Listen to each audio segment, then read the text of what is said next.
दिल्ली विधानसभा का 1 दिवसीय सत्र है और इस सत्र की शुरुआत होने से पहले हम भारतीय जनता पार्टी की दिल्ली सरकार से और भारतीय जनता पार्टी के सबसे शीर्ष नेता और देश के प्रधानमंत्री नरेंद्र मोदी जी से पूछना चाहते हैं कि दिल्ली की महिलाओं के 2500 रुपए कब आएंगे। प्रधानमंत्री नरेंद्र मोदी जी ने दिल्ली चुनाव से पहले जनवरी 2025 में ये वादा किया था कि 8 मार्च 2025 को दिल्ली की हर महिला के खाते में 2500 रुपए आएंगे। उन्होंने कहा था कि ये मोदी की गारंटी है। उन्होंने कहा था कि दिल्ली की महिलाएं अपने फोन को अपने बैंक से लिंक कर लें, क्योंकि 8 मार्च को उनके फोन पे SMS आएगा कि 2500 रुपए उनके बैंक के खाते में आ गए। मोदी जी, 8 मार्च 2025 तो निकल गई, अब तो 8 मार्च 2026 भी निकल गई, लेकिन दिल्ली की महिलाओं के पास 2500 रुपए तो छोड़िए, 25 पैसे भी अपने खाते में नहीं आए हैं। दिल्ली की मुख्यमंत्री रेखा गुप्ता जी बंगाल चुनाव में प्रचार के लिए जाती हैं और कहती हैं कि हम बंगाल की महिलाओं को पैसे देंगे। मैं उनसे ये पूछना चाहती हूँ कि दिल्ली की महिलाओं को तो आपने धोखा दे दिया, इस धोखे के आधार पर दिल्ली की महिलाओं के वोट ले लिए, लेकिन आज भी दिल्ली की महिलाएं उनसे यही एक सवाल पूछना चाहती हैं कि 2500 रुपए कब आएंगे। और ये तो छोड़िए, 2500 रुपए नहीं आए, उसके अलावा दिल्ली की महिलाओं को परेशान करने में बीजेपी ने कोई कसर नहीं छोड़ी। जो महिलाएं आराम से शान से DTC बस में घुस सकती थी, उनको टिकट फ्री मिलना ही मिलना है, अब इस पिंक कार्ड के लिए लाइनों में खड़ी हो रही हैं। जो दिल्ली की महिलाएं मोहल्ला क्लिनिक जाकर फ्री दवाई लेती थी, फ्री इलाज करवाती थी, फ्री टेस्ट करवाती थी, आज वो दर दर भटक रही हैं कि 2500 रुपए कब आए।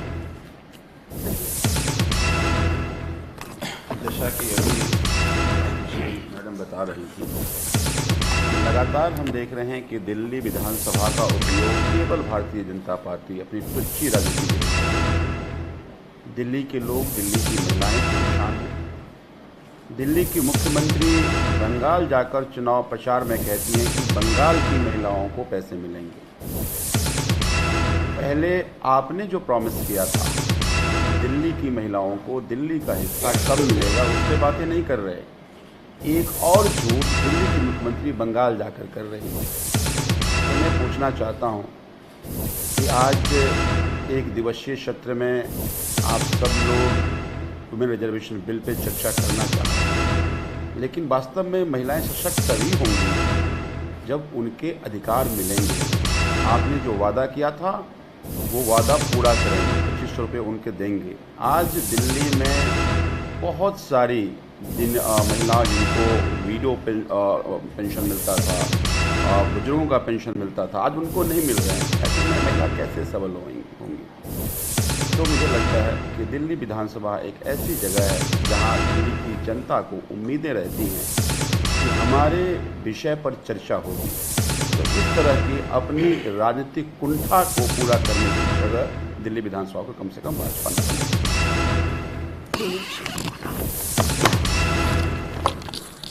तो जैसा भी आतिशी मैम ने बताया आप सबको, हमें तो उम्मीद है कि भारतीय जनता पार्टी आज 2500 रुपये दे देगी खाते में महिलाओं के। आप जिस वादे को करके दिल्ली में आए थे, आपने तो वादा पूरा नहीं किया। आपने दिल्ली की महिलाओं से जिस प्रकार का धोखा किया, वो महिलाएं आज 1 साल से वेट कर रही हैं। हम लगातार विपक्ष में होकर मांग उठा रहे हैं कि आप 2500 रुपये जो आपने वादा किया था, हम नहीं कह रहे, आपने वादा किया था दिल्ली के लोगों से, दिल्ली की महिलाओं से आपने वादा किया था 2500 रुपये देने का, और महिलाएं इसका इंतजार कर रही हैं। अब 2500 रुपये खाते में अभी तक नहीं आए, लेकिन आप पश्चिम बंगाल जाके 3000 रुपये देने की बात करते हो, लेकिन दिल्ली में 2500 नहीं देते हो। तो हमें तो आज हम तो इनसे मांग करते हैं कि आज आप इस सत्र में जो आपने विशेष सत्र बुलाया है, इसमें बताएं कि बजट का सत्र में भी हुआ है, आप बताएं कि कब 2500 रुपये हमारी दिल्ली की महिलाओं के खाते में आएंगे। हमारी आपसे यही मांग है, बस आप 2500 रुपये महिलाओं को देने का। धन्यवाद।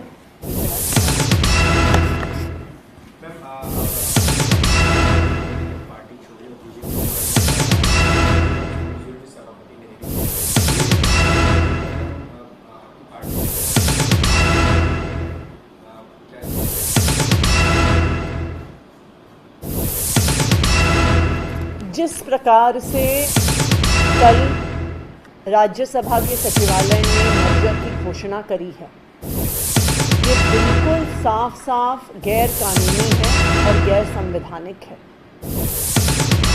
सुप्रीम कोर्ट की कॉन्स्टिट्यूशन बेंच के बिल्कुल स्पष्ट ऑर्डर्स हैं, संविधान में बिल्कुल स्पष्ट तौर पर लिखा है, और ये मुद्दा आम आदमी पार्टी के राज्यसभा सांसद संजय सिंह जी ने राज्यसभा सचिवालय को सूचित भी किया कि संविधान के अनुसार जब ओरिजिनल पॉलिटिकल पार्टी मर्ज करती है, उस मर्जर के लिए 2/3 लेजिस्लेटिव पार्टी की भी आवश्यकता होती है। लेकिन एंटी डिफेक्शन लॉज के तहत कहीं पर भी इस देश के संविधान में प्रावधान नहीं है कि 2/3 सांसद हो गए, 2/3 विधायक हो, वो किसी दूसरी पार्टी में मर्ज कर सकते। लेकिन भारतीय जनता पार्टी को क्या फर्क पड़ता? भारतीय जनता पार्टी को तो सिर्फ साम दाम दंड भेद से इस देश के संविधान को खत्म करना, इस देश के लोकतंत्र को खत्म करना। आप एक तरफ देखिए, पश्चिम बंगाल में हम देख रहे हैं कि किस तरह से इलेक्शन कमीशन का दुरुपयोग पार्टी की केंद्र सरकार करती रही है। तो ये बिल्कुल साफ है कि बीजेपी का एक ही मकसद है कि हर इंस्टीट्यूशन को गलत तरीके से इस्तेमाल करके, अपनी गुंडागर्दी के लिए इस्तेमाल करके उनको लोकतंत्र को खत्म करना है। उनको कोई फर्क नहीं पड़ता कौन चुन के आया, कैसे चुन के आया, जनता ने अपना जनादेश किसको दिया, अपना वोट किसको दिया।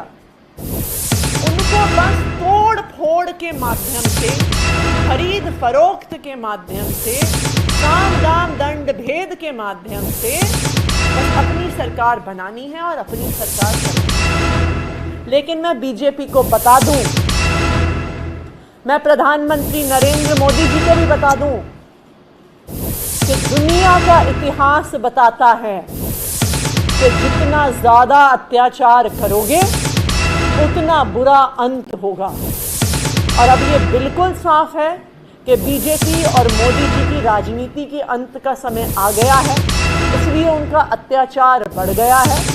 लेकिन इस दुनिया के इतिहास में जब जब भी किसी का अत्याचार बढ़ा है तो उस अत्याचार को खत्म करने वाला पैदा हुआ है।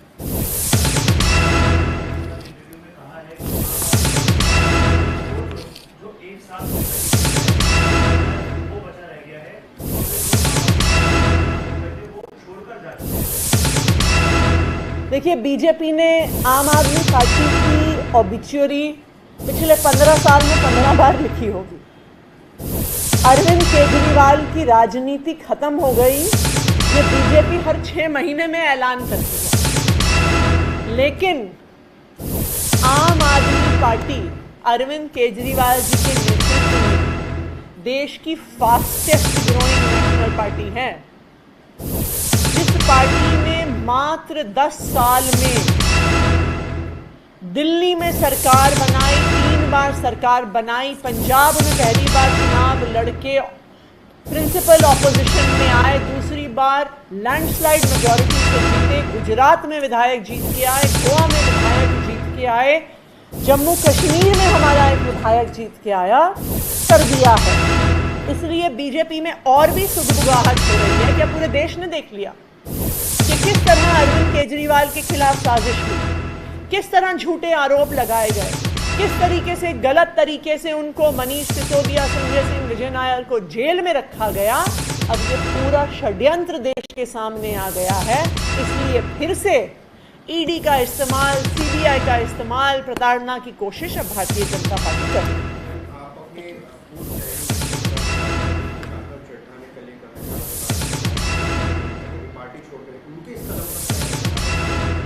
देखिए, हमें उनके कदम पर, उनके बारे में कुछ